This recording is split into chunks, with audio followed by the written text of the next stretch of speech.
हुई है और 27 के चुनाव में भारतीय जनता पार्टी ने एक साजिश के तहत जो है कि यादव समाज के कथावाचकों को बुलवा करके जिस तरह से अपमानित करने का काम किया गया, यादव समाज को टारगेट में लेने का काम किया गया, इससे हमारे पीडीए परिवार की एकता मजबूत हुई है।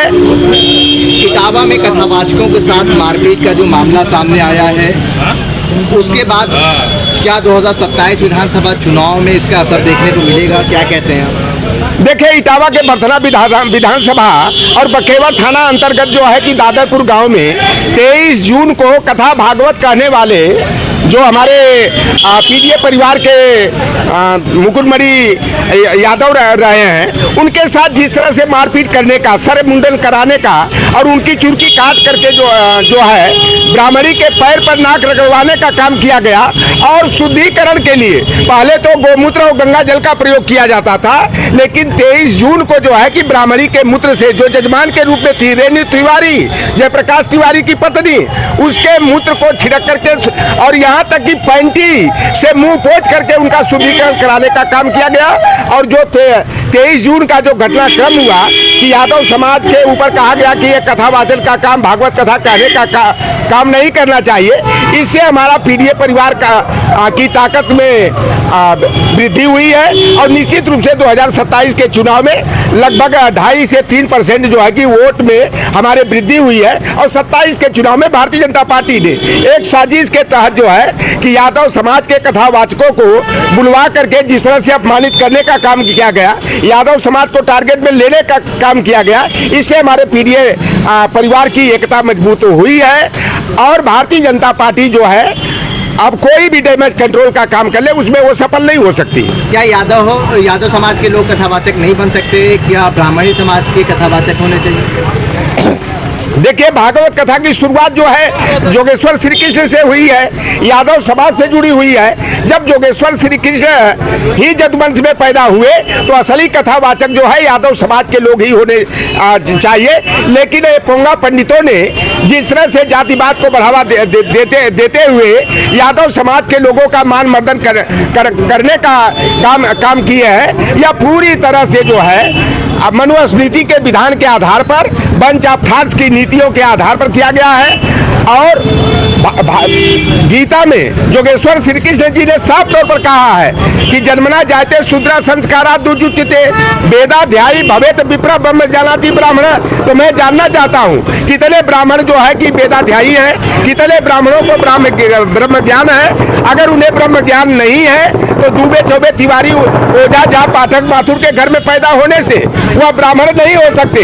अगर ब्राह्मण के किसी भी व्यक्ति के अंदर अगर संस्कार है, उत्तम चरित्र है, वेद पाठी है, भागवत का ज्ञान है, कथा वाचन का गुण है, तो वह जो है कि भागवत कथा कह सकते हैं। लेकिन यादव समाज के ऊपर यह आरोप लगा करके कि यह यादव होकर के जो है ब्राह्मण का कर्म करने का काम किए हैं। और यही बात है शंकराचार्य अभिमुक्तेश्वरानंद ने भी कहा है कि ब्राह्मण का काम ही कर्म कांड कराना है। तो भैया ब्राह्मण का काम ही कर्म कांड कराना है तो भैया हमारा चढ़ावा क्यों लेते हो, हमारे दान दक्षिणा पर क्यों पलते हो? हमारा पीडीए के लोगों का दान दक्षिणा लेना बंद कर दो।